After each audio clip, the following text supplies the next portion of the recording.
اللهم انفعنا بما علمتنا وعلمنا ما ينفعنا وزدنا علما۔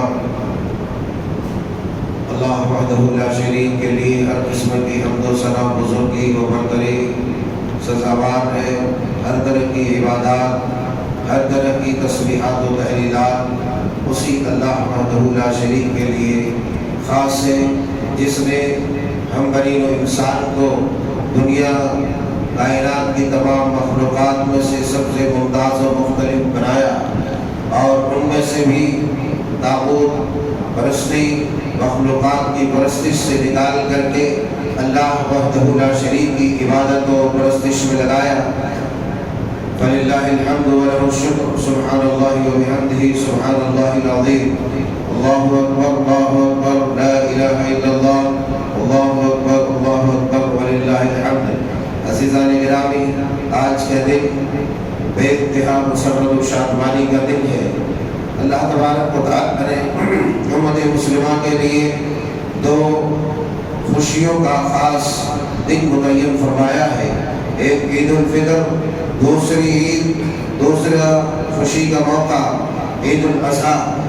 اللہ تبارک و تعالیٰ نے یہ دو مواقع ہم سب کو عنایت فرمائے ہیں، اور اس میں اللہ تبارک و تعالیٰ اپنی شکر گزاری اپنے بندوں سے چاہتا ہے۔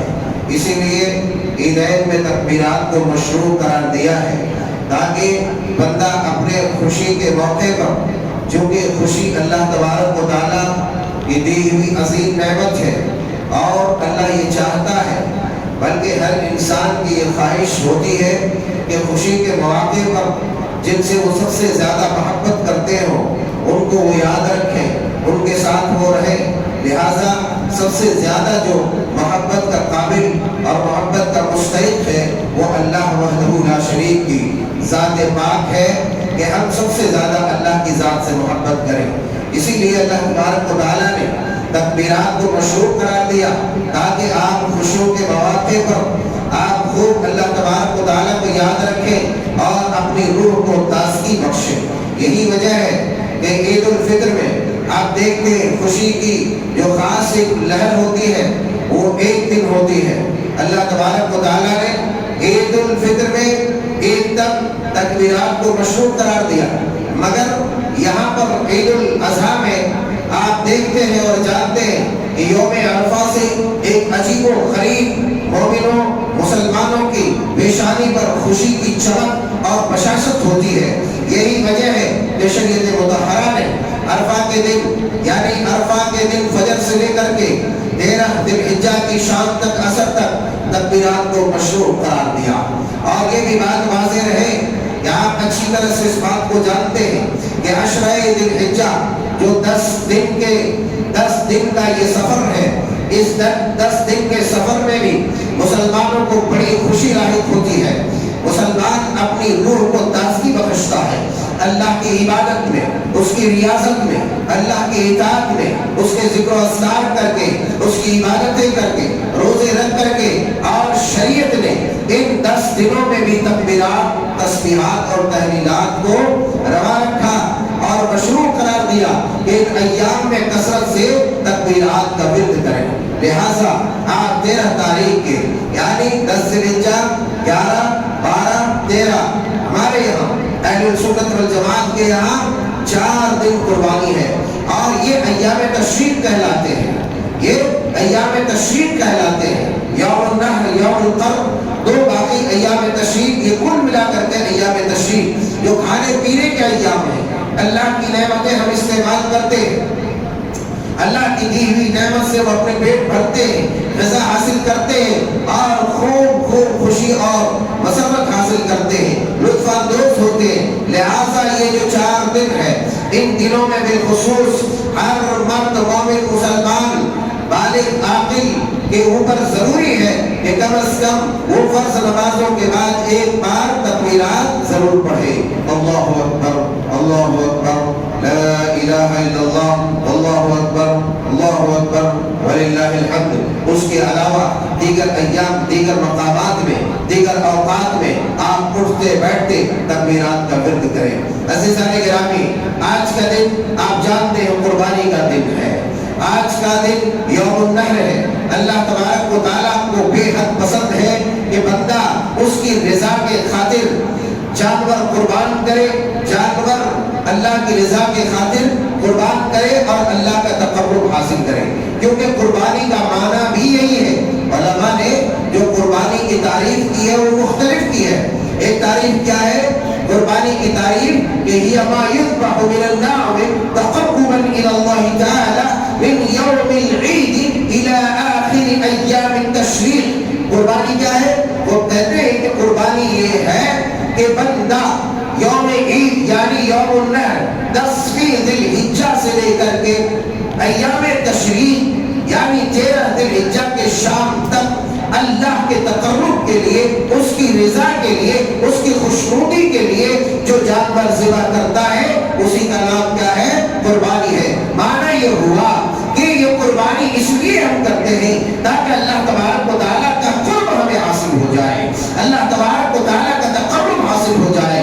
لیکن عزیزان گرامی، ہمدردان قوم و ملت، اللہ تبارک و تعالیٰ کے تقرب کا، اللہ کے قرب کا یہ بہت بڑا ذریعہ، یہ بہت بڑا پلیٹ فارم ہے کہ بندہ اللہ کی راہ میں جانور قربان کر کے اللہ کی رضا اور اس کی خوشنودی حاصل کر لے. مگر یہ بات ذہن نشین کر لے کہ کوئی بھی بندہ اس وقت تک اللہ کا قرب حاصل نہیں کر سکتا جب تک کہ بندہ اللہ کے سامنے اپنی پیشانی کو خم نہ کر دے، اپنی پیشانی کو زمین پر ٹیک نہ دے، اللہ کی رضا کی خاطر سجدہ نہ کرے. یہی وجہ ہے نبی آخر الزمان سرور کونین جناب محمد رسول اللہ صلی اللہ علیہ وسلم بیان فرماتے ہیں، صحیح مسلم شریف کی حدیث پاک ہے، حضرت ابو ہریرہ رضی اللہ تعالی عنہ روایت کرتے ہیں کہ اللہ کے پیارے حبیب علیہ الصلوۃ والسلام نے ارشاد فرمایا فَأَمَّا الرُّكُوعُ فَعَظِّمُوا فِيهِ الرَّبَّ وَأَمَّا السُّجُودُ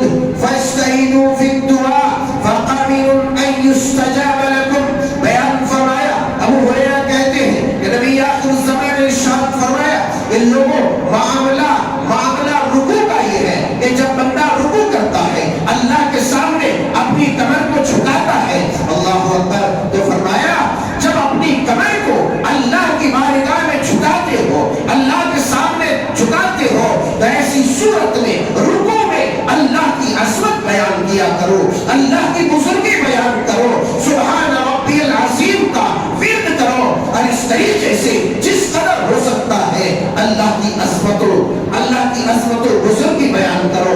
سبحان اللہ و بحمدہ سبحان اللہ العظیم. اس کے بعد آپ نے ارشاد فرمایا وَأَمَّا السُّجُودُ، جہاں تک معاملہ سجدے کا ہے، جہاں تک معاملہ پیشانی زمین میں ٹیکنے کا ہے، تو اس معاملے میں وَأَمَّا السُّجُودُ فَاسْتَهِدُوا فِي الدُّعَاءِ وَأَمَّا السُّجُودُ فَاسْتَهِدُوا، تو سجدے کے اندر زیادہ سے زیادہ کوشش کرو، دعا مانگو، دعا میں کوشش کرو، اللہ سے دعا کرو. کیوں؟ فَقَابِلٌ أَن يُسْتَجَابَ لَكُمْ، اس لیے کہ سجدے میں اللہ تبارک و تعالیٰ آپ کی دعاؤں کو قبول کر رہا ہوتا ہے. ارے کیوں اللہ آپ کی دعا قبول نہ کرے؟ اس لیے کہ اللہ سے اس وقت آپ سب سے زیادہ قریب ہوتے ہیں. دوسری روایت حدیث پاک کی جو صحیح مسلم شریف کتاب الصلاۃ کے اندر سیدنا حضرت ابو ہریرہ رضی اللہ تعالیٰ عنہ بیان فرماتے ہیں کہ رسول رحمت صلی اللہ علیہ وسلم نے ارشاد فرمایا اقرب ما يكون العبد من ربه وهو ساجد فاكثر الدعاء. فرمایا اے بندہ مومن، اے بندہ مسلمان، سنو اللہ کے پیارے حبیب فرماتے ہیں اقرب ما يكون العبد من ربه، اقرب کہ بندہ سب سے زیادہ اللہ کے قریب اس وقت ہوتا ہے جب بندہ سجدے میں ہوتا ہے. اللہ تبارک و تعالیٰ سے سب سے زیادہ قریب انسان اس وقت ہوتا ہے جب اپنی پیشانی کو روئے زمین پر دیکھ کر اپنی خاکساری کا، اپنی انکساری کا، اپنی عزت کا اللہ تبارک و تعالیٰ کے سامنے اظہار کرتا ہے کہ پروردگار عالم، میری کوئی حیثیت نہیں، میری کوئی اوقات نہیں، میرے اندر کوئی طاقت نہیں، کوئی قوت نہیں، اے اللہ تو عظمتوں والا، تو بزرگیوں والا، تو طاقتوں والا، قوتوں والا، اے میرے مولا تو میری فریاد کو سن لے. یہی وجہ ہے کہ اللہ کے پیارے حبیب علیہ الصلوۃ والسلام نے بیان فرمایا فاکثر الدعاء، اے لوگوں جب تم سجدے میں ہوتے ہو ایسی صورت میں کثرت سے اللہ تبارک و تعالیٰ سے دعا کیا کرو. سبحان اللہ و بحمدہ سبحان اللہ اکبر اللہ اکبر لا الہ الا اللہ واللہ اکبر اللہ اکبر وللہ الحمد۔ عزیزان گرامی، آپ کو معلوم ہوگا کہ سب سے زیادہ انسان قریب سجدے کی حالت میں اللہ سے ہوتا ہے، اور جب بندہ اپنے محبوب سے قریب ہوتا ہے، محبوب اس وقت خوشی سے جھوم اٹھتا ہے، اور اس وقت محبوب یہ چاہتا ہے کہ میرا محب مجھ سے جو طلب کرے، میرا محب مجھ سے جو مانگے، میرا چاہنے والا، میرا مجھے پسند کرنے والا، مجھ سے پیار کرنے والا آج مجھ سے جو مانگے میں اسے دے دوں گا۔ اللہ اللہ اللہ اپنے بندوں سے خوب محبت کرنے والا اللہ تبارک و تعالیٰ جو ہزاروں ماؤں سے زیادہ اپنے اندر محبت، اپنے اندر پیار، اپنے اندر رحمت رکھا ہوا ہے، وہ رب تعالیٰ سے جب آپ قریب ہوں گے، اس کا بندہ خاکساری کے ساتھ قریب ہوگا، تو ذرا تصور کرو اللہ تبارک و تعالیٰ اپنے اس بندے کو کیسے نوازتا چلا جائے گا، اس کا کوئی اندازہ لگایا ہی نہیں جا سکتا۔ عزیزان گرامی، معلوم یہ ہوا کہ اگر اللہ تبارک و تعالیٰ کا قرب حاصل کرنے کے لیے آپ قربانیاں کرتے ہیں، جانور ذبح کرتے ہیں، تو سب سے پہلے اپنی پیشانی کو بارگاہ عزت میں آپ کو ٹکانا پڑے گی، آپ کی پیشانی کو دیکھنا پڑے گا، تاکہ آپ اللہ تبارک و تعالیٰ قرب حاصل کر لیں۔ حدیث قدسی میں رسول اکرم صلی اللہ علیہ وسلم نے بیان فرمایا، ما یزال عبدی یتقرب الی بالنوافل حتی احبہ، فرماتے ہیں کہ بندہ اللہ تبارک و تعالیٰ سے قریب تر ہوتا چلا جاتا ہے، قریب تر ہوتا چلا جاتا ہے۔ جس قدر بندہ نوافل کا اہتمام کرتا ہے، جس قدر بندہ نوافل کا اہتمام کرتا ہے، جس قدر سجدے کرتا ہے، جس قدر اللہ سے قریب ہونا چاہتا ہے، وہ سجدے کرتا ہے، نفلی نمازیں ادا کرتا ہے، نفلی عبادتیں کرتا ہے، اسی قدر بندہ اللہ تبارک و تعالیٰ سے قریب ہوتا ہے۔ رب تعالیٰ بیان فرماتا ہے، حتیٰ احبہ، یہاں تک کہ میں اپنے بندے سے محبت کرنے لگتا ہوں، اپنے بندے کو چاہنے لگتا ہوں، اپنے بندے سے پیار کرنے لگتا ہوں۔ اور آگے بیان ہے حدیث پاک کے اندر کہ جب میں اپنے بندے سے پیار کرتا ہوں، جب میرا بندہ مجھ سے قریب ہوتا ہے، تو میں ایسی صورت میں اس بندے کی آنکھ بن جاتا ہوں جس سے وہ دیکھتا ہے، اس بندے کا ہاتھ بن جاتا ہوں جس سے وہ ٹٹولتا ہے، اس کی زبان بن جاتا ہوں جس سے وہ بولتا ہے، اس کا پیر بن جاتا ہوں جس سے وہ چلتا ہے۔ مطلب یہ ہوا عزیزان گرامی، اس کا قطع مطلب یہ نہیں کہ آپ کا پیر، آپ کے پیر میں اللہ سما گیا، آپ کے ہاتھوں میں سما گیا، آپ کی زبان میں سما گیا، نہیں، بلکہ اس کا مطلب یہ ہے کہ آپ کی زبان کوئی بے باکی، آپ کی زبان سے وہ باتیں نکلیں گی جو اللہ کی رضا پر مبنی ہو، آپ کے کان، آپ کی زبان ان باتوں کو سننے کے طلبگار ہوں گے جن باتوں سے اللہ خوش ہوتا ہے۔ آپ کا ہاتھ اللہ کی رضا کی طرف بڑھے گا، آپ کا قدم اللہ کی رضا کی طرف بڑھے گا، اس کی فرما برداری کی طرف بڑھے گا۔ اس کا مطلب یہ ہے اللہ اکبر اللہ اکبر لا الہ الا اللہ اللہ اکبر اللہ اکبر وللہ الحمد۔ عزیزان گرامی، آج جانتے ہیں مطلب یہ ہوا کہ اگر اللہ کا قرب حاصل کرنا چاہتے ہیں تو سب سے پہلے آپ کو نماز کے وے سے گزرنا پڑے گا۔ اگر آپ نماز کے راستے سے اللہ کے پاس آتے ہیں، اللہ کا قرب، اللہ کی رفاقت، اللہ کی دوستی، اللہ کی محبت، اللہ کا پیار آپ کو مل جائے گا۔ بصورت دیگر آپ ہزار جانور قربان کریں، ہاتھی قربان کر دے، گھوڑا قربان کر دے، اونٹ قربان کر دے، یا اس سے بھی بڑا کوئی جانور ہے وہ قربان کر دے، اللہ کی رضا، اس کی خوشنودی آپ کو ملنا مشکل ہو جائے گا اگر آپ نماز کے راستے سے قربانی کے پاس نہیں آئے۔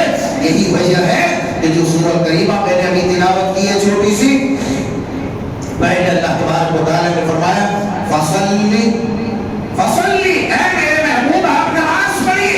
مطلب یہ ہوا کہ نبی کریم صلی اللہ علیہ وسلم کیا نماز نہیں پڑھتے؟ آپ نماز نہیں پڑھتے تھے، آپ صلاۃ ادا نہیں کرتے؟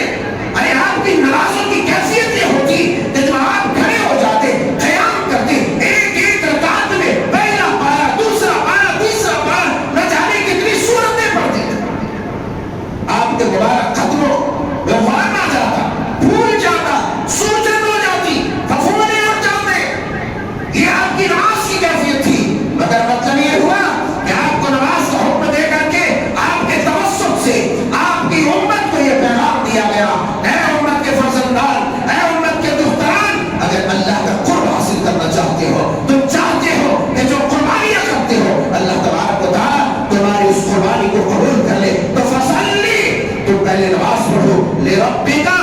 اپنے پروردگار کے لیے وانحر، اس کے بعد قربانی کرو۔ یہی وجہ ہے کہ آپ پہلے یہاں 2 رکعت نماز پڑھنے آتے ہیں، اس کے بعد جا کر کے آپ قربانیاں کرتے ہیں۔ اگر کوئی اس نماز سے پہلے اپنی قربانی کے جانور کو ذبح کر دیا، نبی کریم صلی اللہ علیہ وسلم نے ارشاد فرمایا، صحیح مسلم شریف کی حدیث پاک، صحیح بخاری شریف کی حدیث پاک، فرمایا من صح قبل الصلاۃ فقد ذبح لنفسه، کہ جس نے نماز ادا کرنے سے پہلے قربانی کا جانور ذبح کر دیا، اس آدمی نے اپنے نفس کے لیے ذبح کیا، اپنے گھر والوں کے لیے گوشت خوری کے لیے ذبح کیا۔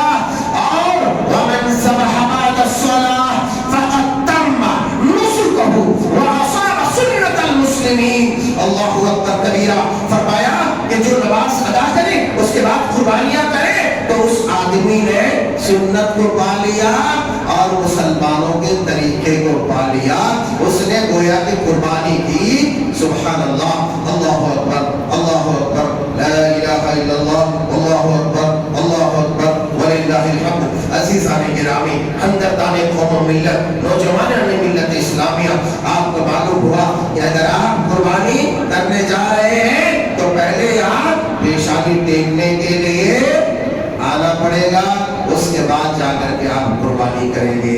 معنی یہ ہوا کہ اگر آپ کی زندگی میں نماز نہیں تو آپ کی یہ قربانیاں خطرے میں پڑ جائیں گی۔ اس لیے کہ اللہ تبارک و تعالیٰ نے فرمایا قُلْ إِنَّ صَلَاتِي وَنُسُكِي وَمَحْيَايَ وَمَمَاتِي لِلَّهِ رَبِّ الْعَالَمِينَ۔ اے میرے محبوب، اے میرے حبیب، آپ اعلان کر دیجئے إِنَّ صَلَاتِي، اے میرے بندوں، اے اللہ، إِنَّ صَلَاتِي، میری نماز، وَنُسُكِي، دوسرے نمبر پر قربانی کا ذکر کیا۔ مطلب یہ ہوا کہ اگر آپ کی زندگی سے نماز رخصت ہوتی رہی، آپ نماز سے دور ہوتے گئے تو آپ کی قربانیاں بے سود ہو جائیں گی، آپ کی قربانیاں مردود ہو جائیں گی، آپ کی قربانیاں اللہ قبول نہیں کرے گا۔ لہذا ضرورت اس بات کی ہے کہ اگر آپ سنت ابراہیمی ادا کرنے آج کے دن چل رہے ہیں، سنت ابراہیمی ادا کرنے، جو سنت کو اللہ تبارک و تعالیٰ کے پاک پیغمبر نے فرمایا سنت ابیکم ابراہیم، اے لوگوں یہ تیرے باپ ابراہیم کی سنت ہے، نبی کریم صلی اللہ علیہ وسلم کا طریقہ ہے۔ ابراہیم کی سنت کیوں قرار پائی؟ آپ کو اس بات کا اچھی طرح سے علم ہے، مگر برسبیل تذکرہ قصہ مختصر کرتے ہوئے میں آپ کو یہ عرض کروں، حضرت ابراہیم علیہ السلام کی زندگی جو آزمائشوں سے ابتلا سے بھری ہوئی ہے، مگر اللہ تبارک و تعالیٰ کی اطاعت سے، اللہ کی فرمانبرداری سے، اللہ کی عبادت سے، اس کی شکر گزاری سے، اس کے ذکر و اذکار سے ابراہیم علیہ السلام امام الموحدین نے کبھی بھی پہلو تو یہ اختیار نہیں کیا، بلکہ میں نے آپ کو بتلایا قرآن پاک بتلاتا ہے کہ آگ میں ڈالا گیا مگر اللہ کے ذکر کو نہیں چھوڑا۔ یہی وجہ ہے اس آگ کے سمندر کو اللہ تبارک و تعالیٰ نے یا نار کونی بردا و سلاما علی ابراہیم کہہ کے آگ کو حکم دے دیا، اور اس آگ کو بھی ابراہیم کا محافظ بنا دیا۔ جس آگ کی فطرت جلانا ہے، مگر اس آگ کی فطرت کو اللہ تبارک و تعالیٰ نے روک لگا دی اس کی فطرت میں کہ میرے خلیل کو تم مس نہیں کر سکتے، میرے خلیل کو تم جھلسان نہیں سکتے۔ اے آگ، تو اتنی ٹھنڈی بھی نہ ہونا کہ میرے خلیل کو کوئی تکلیف پہنچے۔ اللہ اکبر، اللہ اکبر، لا الہ الا اللہ، اللہ اکبر، اللہ اکبر وللہ الحمد۔ عزیزان گرامی، حضرت ابراہیم علیہ السلام کی قربانیاں، حضرت ابراہیم علیہ السلام کی اولاد، حضرت ابراہیم علیہ السلام کی بیوی، یہ تمام کے تمام مسائل قرآن میں مذکور ہے۔ آپ نے خطبات میں سنا ہے، آپ نے دروس میں سنا ہے کہ حضرت ابراہیم علیہ السلام کی زندگی اتنی کربناک ایک ناحیے سے تھی، اور اس سے بڑی کربناک زندگی کا کون سا حصہ ہو سکتا ہے؟ اس سے بڑا کربناک حصہ کون سا ہو سکتا ہے کہ اللہ تبارک و تعالیٰ اگر بڑھاپے کے عالم میں لاکھوں منتوں سوالتوں کے بعد، ایک پوری زندگی دعاؤں کے بعد، سفر ہجرت کی صحبتوں کو برداشت کرتے ہوئے اللہ تبارک و تعالیٰ سے دعا کی، رب هب لي من الصالحین، اے میرے پروردگار مجھے اس عمر میں میرا کوئی سہارا دے، مجھے کوئی نیک اولاد دے، مجھے ایسی پرتبار اولاد دے جو میرا سہارا بن سکے، جو میرا وارث بن سکے۔ اللہ اکبر کبیرہ، 80 سے زائد سال آپ کی عمر ہو چکی ہے، اللہ تبارک و تعالیٰ نے اس عمر میں آپ کو بشارت دی، فرشتے بشارت لے کر کے آئے۔ حضرت قوم لوط، حضرت لوط علیہ السلام کی بدبخت قوم کو اللہ تبارک و تعالیٰ کے فرشتے ہلاک کرنے جا رہے ہیں. حضرت ابراہیم علیہ السلام خلیل اللہ کے گھر سے ہو کے جائے. خلیل اللہ کے گھر میں فرشتے آئے ہیں اور فرشتے بشارت دیتے ہیں حضرت خلیل اللہ کو. بشارت سنتے ہی خلیل اللہ کی بیوی چیخ اٹھتی ہے. فسقت وجہہا وقالت عجوز نقیم. اللہ اکبر کبیرہ. حضرت رسول اللہ کی بیوی چیخ اٹھتی ہے بشارت سننے کے بعد. کہتی ہے بھلا میں ایک تو بوڑھی ہوں, ایک تو میں ایسی عورت ہوں بانجھ جو بچہ جننے کی صلاحیت نہیں رکھتی. بھلا اس عمر میں ایک تو بیماری یہ کہ میں عمر کی اس دہلیز پر پہنچ چکی ہوں جہاں پر بچہ پیدا ہونے کا عمومی طور پر سوال پیدا نہیں ہوتا.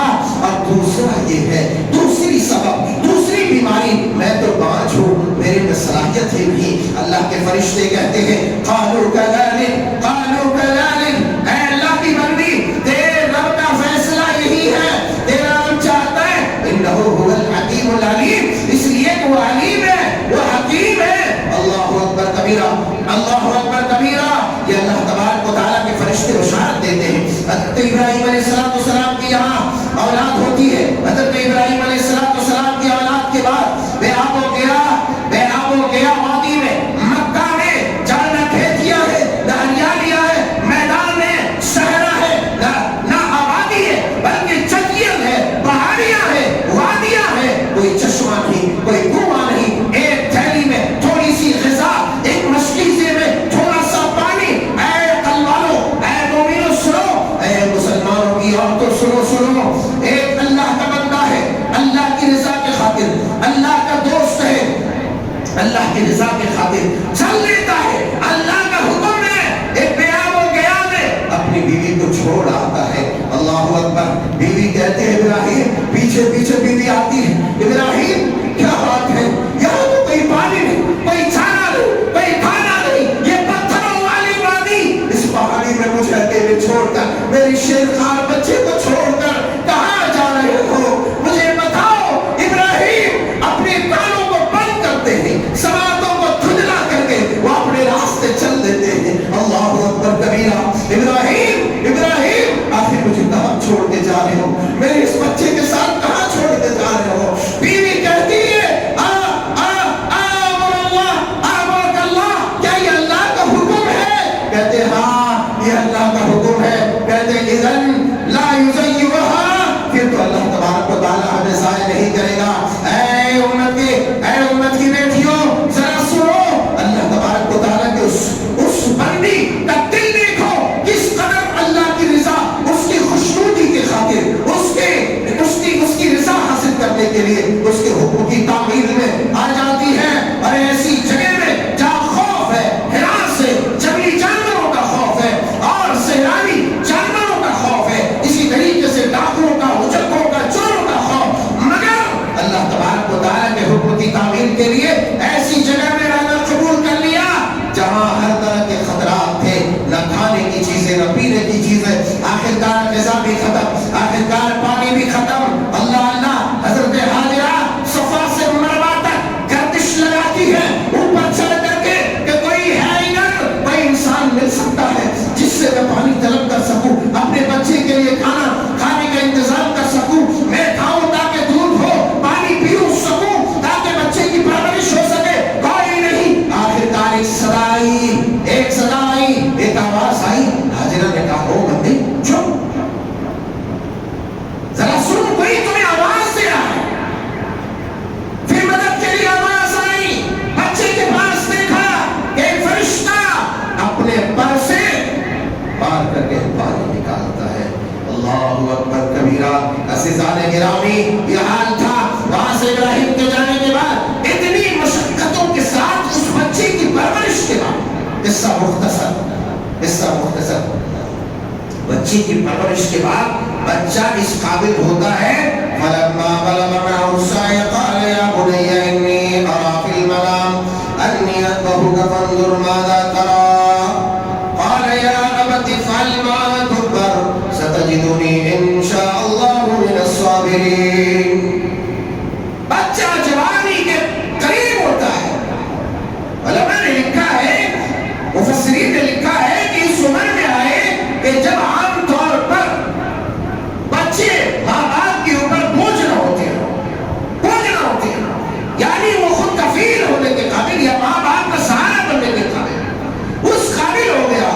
ادھر سے آواز آئی ابراہیم تمہارے اس پیار کو میں چاہتا ہوں، تمہاری اس محبت کو میں چاہتا ہوں کہ تم اپنے ہاتھوں سے اسے ذبح کرو میری رضا کی خاطر۔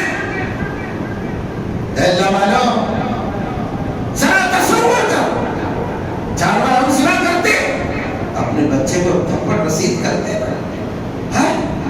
مارتے ہیں، دن میں ان کی بدماشی پر، رات میں مائیں بچوں کے چہرے کو دیکھ کر کے روتی کہ میں نے اپنے لال کو مار دیا، دن میں مارا، باپ بھی دستے شفقت پھیرتا ہے سر میں اور کہتا ہے میرے لال میں نے تمہیں مارا، میں نے تمہیں مارا۔ ذرا ابراہیم کے دل کی کیفیت کو دیکھو، کون سا دل تھا سینے کے اندر، کیسی والہانہ محبت تھی کہ محبوب نے کہا اے میرے حبیب، اے میرے خلیل، مجھے تیرے اس پیارے بچے کا نذرانہ چاہیے۔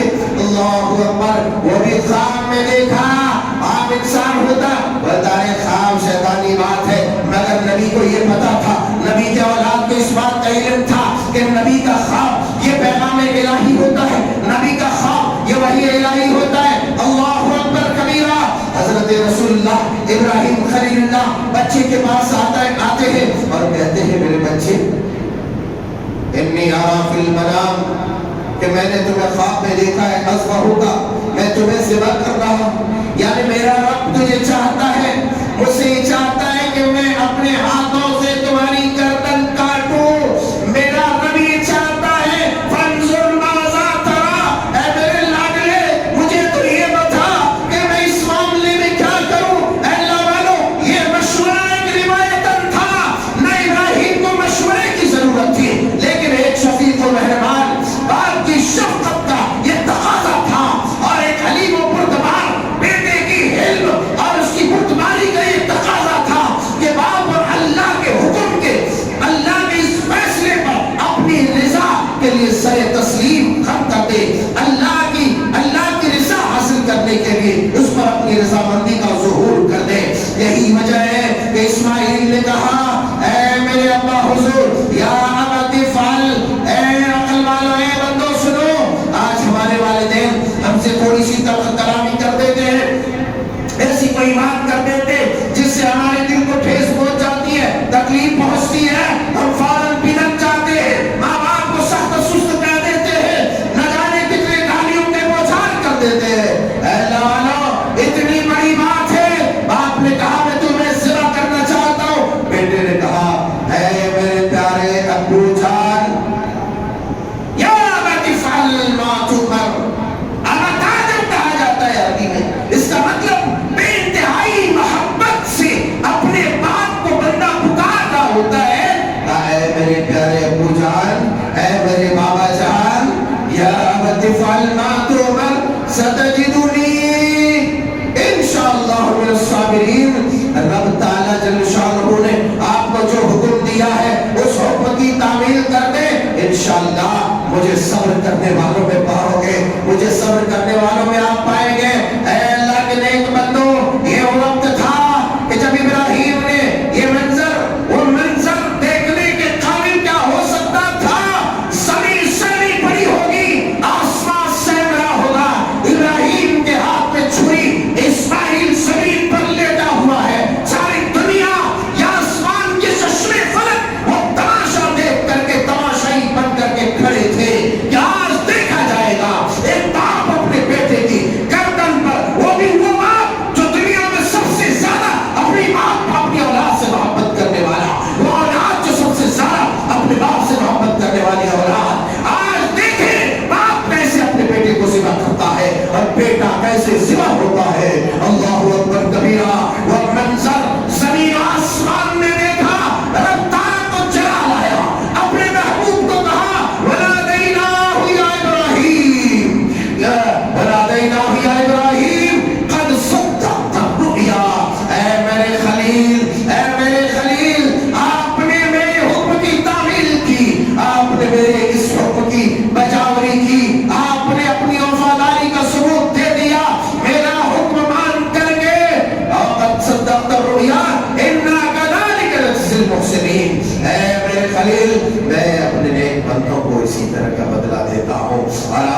علیہ وفدیناہ بذبح عظیم. اللہ تبارک و تعالیٰ نے ایک ذبیحہ ایک جنبہ حوالے کر دیا کہ اسے ذبح کر دیا جائے.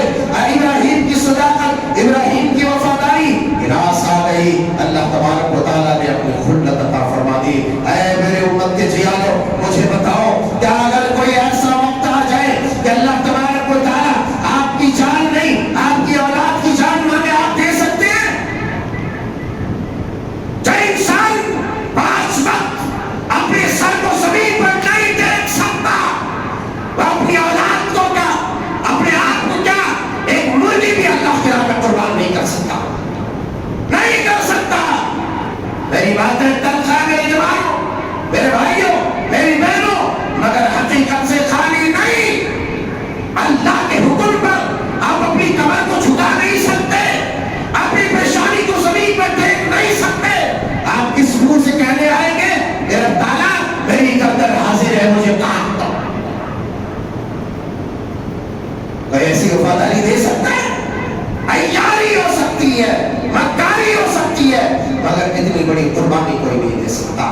میں کسی کی قربانی پر کمنٹ نہیں کرنا میں تبصرہ نہیں کرنا میں بتانا یہ چاہتا ہوں کہ اگر تمہاری نماز سالم نہیں تو قربانی کے ذریعے اللہ کا تقرب حاصل نہیں کر سکتے. اس لیے کہ اللہ فرماتا ہے لا ينال الله لحومها ولا دماؤها ولكن يناله التقوى منكم. اے لوگوں سنو تمہارے جانوروں کا گوشت تمہارے جانوروں کا خون اللہ کو نہیں پہنچتا. اگر کوئی چیز پہنچتی ہے تو وہ تقویٰ پہنچتا ہے. تقویٰ کی شکل میں آپ کی محبت آپ کا پیار اللہ کو پہنچتا ہے. اور اللہ کی محبت حاصل کرنے کا جو سب سے بڑا ذریعہ ہے وہ سجدہ ہے وہ نماز ہے. اگر آپ نے اس سے حاصل نہیں کیا تو آپ کا جو کوئی فائدہ نہیں. قصہ مختصر اللہ تبارک و تعالیٰ نے یہ کھانے پینے کے دن یہ خوشی منانے کے دن آپ کو ہم کو عطا کیے ہیں. بہت سارے لوگ ہیں جو ان خوشیوں سے محروم ہے. خوشیوں کے ایام میں داخل ہونے کے باوجود بھی اپنی لاشوں کا اپنے گھر اپنے بچوں اپنے بیٹوں اپنے بھائیوں اپنے ماں باپ اس بات ایسے کسی نہ کسی کی لاش پر بہت سارے لوگ ہیں جو بیٹھ کر کے ابھی آنسو بہا رہے ہیں. مگر آپ کو یہ خوشی کا دن اللہ تبارک و تعالیٰ نے یہ عظیم نعمت عطا کی ہے تاکہ آپ کھائیں پیئیں خوشی منائیں. لہٰذا اپنے دلوں کی تطہیر کرتے ہوئے پاک و صاف ہو کر کے اللہ تبارک و تعالیٰ کی حمد بیان کریں تکبیرات پڑھیں اور اللہ تبارک و تعالیٰ کی اس نوازش پر اس خوشیاں منائیں اور اس کا شکر بجا لائیں تاکہ آپ کی خوشیاں بھی آپ کے ذخیرہ آخرت میں آپ کے میزان حسنات میں شامل ہو جائے. ورنہ وہ اللہ کی ذات ہے کہ خوشیوں کا سما ہوتا ہے خوشیوں کی لہر دوڑی ہوتی ہے مگر ایک ایسی آفت آن پڑتی ہے کہ آن کے آن میں ساری خوشیاں تباہ و برباد ہو جاتی ہے. اللہ نے آپ کو یہ خوشیاں دی ہیں. آپ دعا کریں مظلوم مسلمانوں کے لیے آپ دعا کریں مجبور مسلمانوں کے لیے عامت المسلمین کے لیے جو پریشان ہے اللہ ان کو بھی خوشیاں عطا کرے ان کو بھی اجر عطا فرمائے. عزیزان گرامی آپ خوشی منائیں خوب کھائیں پیئیں مگر منکرات سے پرہیز کریں بے حیائی سے پرہیز کریں فحشکاری سے پرہیز کریں اس لیے کہ یہی وہ ایام ہے. گوشت خوری کرنے کے بعد نہ جانے کتنی تعداد میں امت کے یہ نوجوان بے حیائی پر اتر آتے شراب نوشی پر قربانی کا پاکیزہ گوشت کھا کر شیطان کی طرح شراب کٹا کر پیے جاتے چخنے کے طور پر واسطہ استعمال کیا جاتا ہے. بے حیائی کے محفل لگاتے ہیں ناچ گانوں کے محفل لگاتے ہیں. سن لو اگر ایسا ہو رہا ہے تو بندہ اللہ کے غضب کو مول لے گا اللہ کی ناراضگی کو مول لے گا. اس لیے قربانی کا پاکیزہ گوشت خود کھائیں فکلوا منها واطعموا البائس الفقیر. آپ خود کھائیں اور فقراء کو مساکین کو پڑوسیوں کو رشتہ داروں کو کھانا کھلائیں رشتہ داروں کو گوشت کھلائیں تاکہ آپ کی خوشیوں میں وہ شامل ہو. آپ کی بہترین قربانی وہ ہے کہ آپ نے قربانی کرنے کے بعد ان لوگوں کے جن کے یہاں استطاعت نہیں جن کے یہاں طاقت نہیں جو قربانی نہیں کر سکے غریب مسکین ان لوگوں تک آپ قربانی کا گوشت پہنچائیں. میں بارہا کہا کرتا ہوں قربانی کا گوشت صرف ان کی فریجوں میں نہ ٹھوسو جن کے یہاں قربانیاں ہوتی جا رہی ہیں اور پھر بھی تم گوشت دے جا کر کے ان کو دے رہے ہیں.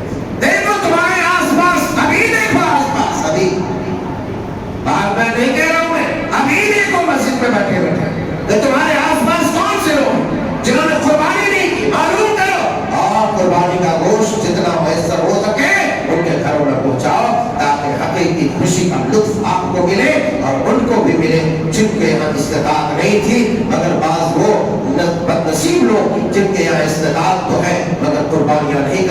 ایسے لوگوں کے بارے میں رسول اکرم صلی اللہ علیہ وسلم نے فرمایا من کان له سعة ولم يزحف فلا يقربن مصلانا، جس کے اندر طاقت ہے، قوت ہے قربانی کرنے کی، پھر بھی ڈنڈیاں مار رہا ہے، نہیں کر رہا ہے، تو پھر ایسی صورت میں وہ میری عیدگاہ کے قریب نہ آئے۔ عزیزان گرامی، باتیں بہت آپ نے سنی، خلاصہ کلام یہ ہے کہ قربانی کا مقصد اللہ کا تقرب حاصل کرنا، اللہ سے رشتے کو سوار کرنا، اللہ سے دوستی کو مضبوط کرنا۔ اگر آپ اللہ سے دوستی کو مضبوط کرنا چاہتے ہیں، اور یقین جانیے اگر اللہ آپ کا دوست ہو جائے، ساری دنیا کا بڑا سے بڑا دشمن آپ کی دشمنی پر اتر آئے، آپ کا بال بیٹا بھی نہیں کر سکتا۔ اس لیے اللہ کی دوستی کے لیے، اس کی محبت پانے کے لیے آپ قربانی کریں، آپ جانور ذبح کریں، مگر جانور ذبح کرتے ہوئے آپ کے ذہن میں یہ تصور رہے، آپ کے ذہن میں یہ تصور رہے کہ اگر آج میں جانور قربان کر رہا ہوں، سنت ابراہیمی ادا کر رہا ہوں، مگر کل چل کر کے